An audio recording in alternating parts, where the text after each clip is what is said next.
एठी गोटे पटे है पीएम किसान आ गोटे पटे है आज आरंभ है सीएम किसान। पीएम किसान रो जो प्रकार ताहार पाइबा पाई आपंकर मापदंड अच्छी सीएम किसान रे ताठारु टिके अलग अच्छी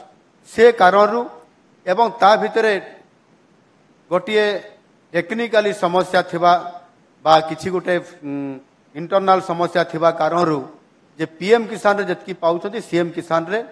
सही अनुसार ताठारु अलगा से माने पाउछंती समान स्तर रे पाउ नाहंती।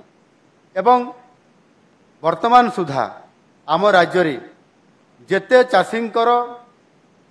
नाम पंजीकरण हेछि एवं से संख्या तुलन जदि आम देखा जो माने हिताधिकारी अच्छी एमानंकर भितरे गोटे तारतम्यता अच्छी गोटे डिफरेन्स अच्छी ये संख्या कम अच्छी आउ से दृष्टिकोण ताकू सुधारिबा पई आम सरकार वर्तमान अंटा भिड़ी ये शून्यता को तुरंत पूरण करने आम जोटा कि मु गत बरगढ़ मीटिंग रे मु कही जे समस्त योग्य हिताधिकारी जो माने सीएम किसान रो जो मापदंड अच्छी से मापदंड आधार रे समाने पंजीकृत करिथबा सत्वे मध्य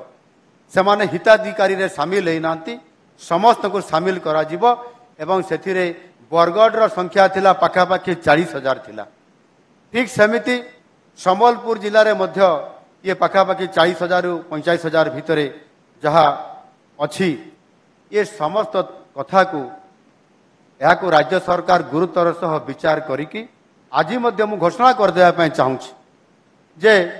यह आज हूँ 8 तारीख 8/9/2024 तारीख आज ठीक 2 मास भितर अर्थात 8/9/2024 तारीख ठारू 8/11/2024 तारीख पर्यंत ये 2 मास व्यापी राज्यर समस्त ब्लॉक रे ये स्वतंत्र भाव में आम कार्यक्रम को लेकर जोटा कि आमर सैचुरेशन ड्राइव प्रोग्राम हेबो ता करिया पय जाउछु से समय भितरे आपंकर यह को आमको समस्त पंजीकृत होइतिबा चाषी को हिताधिकारी तालिका को आनिकरी तांको हिताधिकारी रे शामिल करिया पय पड़िबो। ए प्रकार एक जरूरी कार्य कृषक माने करि पारिबे सेथिरे आपंकर ब्लॉक रे आपण माने एथिरे नाम को पंजीकरण करई पारिबे एवं ए संबंधी देय कौन प्रकार पैसा आपन को खर्च करिया पय पड़िबो नाही।